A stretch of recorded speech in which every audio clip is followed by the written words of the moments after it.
Dystocie des épaules. Pourquoi est-ce un problème? La dystocie des épaules est une urgence obstétricale. Apprenez-en plus ici sur ses répercussions.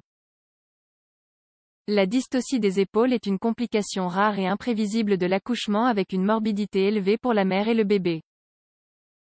Sa résolution nécessite des manœuvres spécifiques pour dégager les épaules de l'enfant.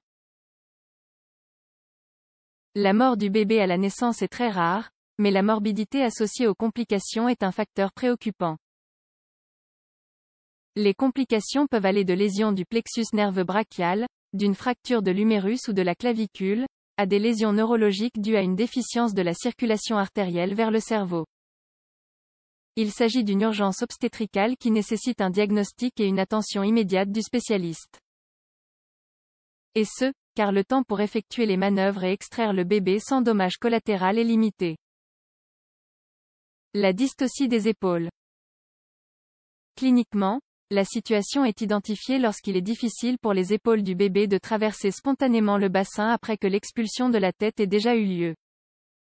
Cependant, par définition, la vraie dystocie est celle qui nécessite des manœuvres pour dégager les épaules, en plus d'une traction vers le bas et d'une épisiotomie. Ces manœuvres de résolution peuvent être simples ou complexes, et avoir lieu à l'intérieur et à l'extérieur du vagin. Elles doivent être effectuées de manière séquentielle et par un personnel qualifié. Dans le monde, l'incidence est estimée entre 2% et 3% des grossesses. Cependant, ce n'est pas une valeur exacte, car dans de nombreux cas, elle est résolue par des manœuvres préventives et le diagnostic n'est pas posé. La manœuvre de pression sur le pubis est l'une des préférées pour dégager l'épaule. Comment l'identifie-t-on? Il existe un signe clinique majeur appelé signe de la tortue, qui permet d'identifier une dystocie des épaules. Ce signe apparaît lorsque, après la sortie de la tête fœtale, cette dernière recule lors de la poussée et se superpose au périnée, comme si elle tentait de rentrer dans le canal vaginal. La dystocie des épaules peut être unilatérale ou concerner les deux épaules. Dans les deux cas, la traction sur la tête fœtale lors de son éjection ne provoque pas le délogement des épaules.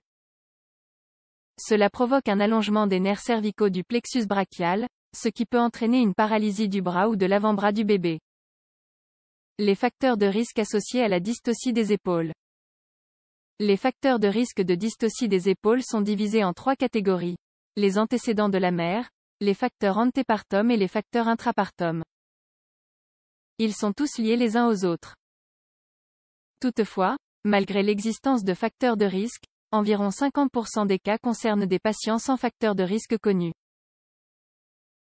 Les antécédents de la mère. Antécédents de dystocie des épaules ou bébé avec lésion du plexus brachial lors d'accouchements antérieurs. Obésité maternelle avec un indice de masse corporelle supérieur ou égal à 30. Diabète maternel prégestationnel. Multiparité, avoir eu plusieurs enfants, âge maternel avancé. Les facteurs antépartum. Macrosomie, poids fœtal estimé supérieur ou égal à 4500 g par échographie ou poids de naissance supérieur ou égal à 4000 g. Diabète gestationnel. Prise de poids excessive de la mère pendant la grossesse, égal ou supérieur à 20 kg, grossesse chronologiquement prolongée, plus de 42 semaines de gestation, les facteurs intrapartum. Anomalie pelvienne maternelle, bassin avec caractéristiques androïdes ou anthropoïdes et poids fœtal important pour l'âge gestationnel. Accouchement précipité ou instrumental. Progression anormale de l'accouchement. Expulsion échouée, prolongée ou arrêtée. L'impact de la dystocie des épaules. La dystocie des épaules a des répercussions sur la mère et sur le bébé. Voyons quelles sont ces répercussions.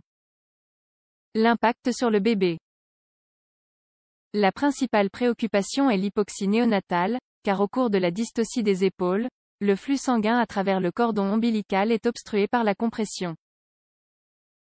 La carence en oxygène crée des problèmes cérébraux qui entraînent des dommages neurologiques.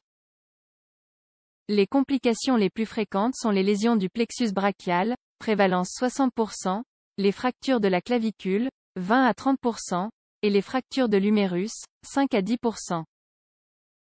La lésion du plexus brachial est le résultat d'une traction excessive à la fois par le bébé et par l'opérateur pour tenter de retirer l'épaule. Lorsqu'elle entraîne une atteinte importante, il peut y avoir une paralysie des muscles de l'épaule, du bras ou du poignet. Elle ne nécessite généralement pas de chirurgie, mais des mesures orthopédiques. Les répercussions pour la mère. Les conséquences pour la mère sont variables, et sont très rares. Elles comprennent des déchirures du canal de naissance, une hémorragie postpartum, une inflammation de l'endomètre, une rupture des parois utérines et une perte de tonus de la vessie. Que faire en cas de diagnostic de dystocie des épaules? La chose la plus importante est la reconnaissance précoce du trouble. Les manœuvres sont séquentielles et vont des plus simples aux plus complexes. Il faut d'abord exercer une pression au-dessus du pubis. Ensuite, d'autres manœuvres qui ne nécessitent pas d'anesthésie sont effectuées à l'extérieur du vagin.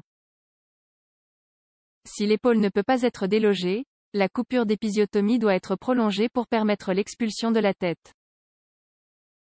Dans ce dernier cas, la tête fœtale doit être rétablie dans le vagin pour une incision de la symphyse pubienne ou une césarienne en urgence.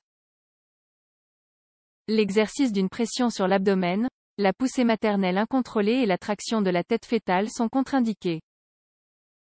La dystocie des épaules ne peut pas être évitée, car il n'y a pas de facteur prédicteur définitif. Les facteurs de risque ne prédisent que 15% des circonstances. De plus, il n'est pas possible de connaître le vrai poids du bébé avant sa naissance ni le diamètre du bassin maternel par lequel le fœtus va descendre. On ne peut donc pas savoir si une dystocie des épaules se produira avant l'accouchement. Par conséquent, la césarienne programmée n'est pas appropriée si on estime que le poids fœtal sera supérieur à 4500 grammes. L'indication chirurgicale est réservée à titre préventif lorsque le poids fœtal estimé est supérieur à 5000 grammes chez les patients non diabétiques et supérieur à 4500 grammes chez les patients diabétiques.